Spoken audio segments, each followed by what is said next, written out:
आम देशर शत्रु राष्ट्र किए पाकिस्तान पाकिस्तान सहित आमर बारंबार युद्ध हो देखी जान ना नहीं बुझिना नहीं युद्ध आम देशर सैनिक मैंने आज गोटा वर्ष आज दिन गोटा युद्ध होता जीति आम से युद्धटा कौटा कारगिल गोटा युद्ध होता जान कारगिल कारगिल युद्ध जान ना हाँ से आम देशर सैनिक मैंने शहीद होते पाकिस्तान सन्त्रासवादी मैंने आम देश को आक्रमण करते आक्रमण कले आमर जवान मान मारिदे हाँ तेणु से उद्देश्य स्मरण करने आम आज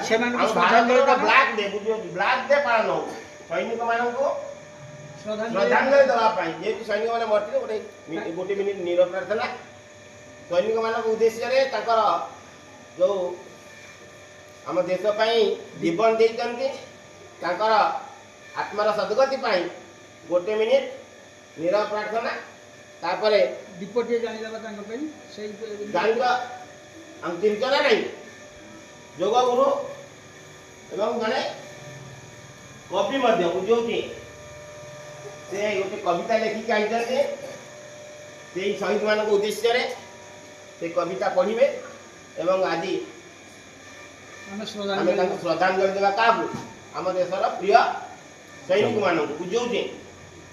गोटे मिनिट नीरव प्रार्थना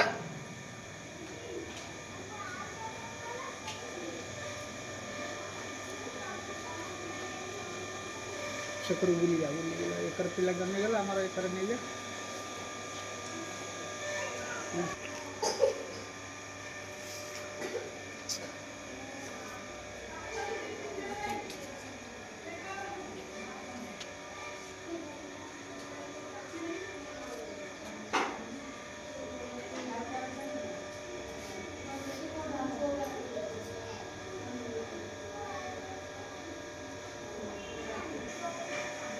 कविता शीर्षक दीपटे जालीदेवा जवान शहीद मान श्रद्धांजलि दे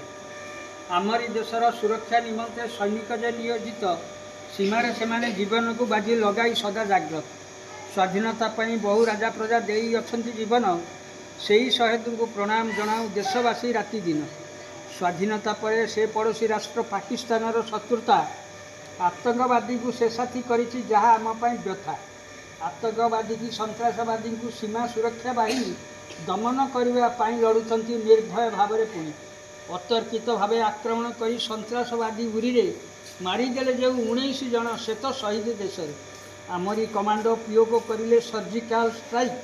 7टी आतंकवादी शिविर को ध्वंस कले रातारात 50 रु ऊर्ध्व सन्त्रासवादी 9टी पाक जवान प्राण त्यज पाकिस्तान प्रतिशोध परायण एवं गुड़गुड़ा वर्षण करम देश सीमार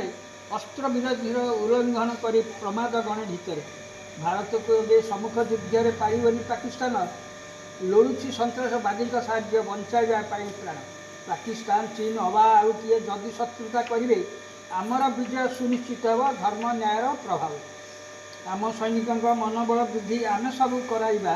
प्राण देइथिबा जवानों अर्घ्य दीप जलाइबा तेणु आम श्रद्धांजलि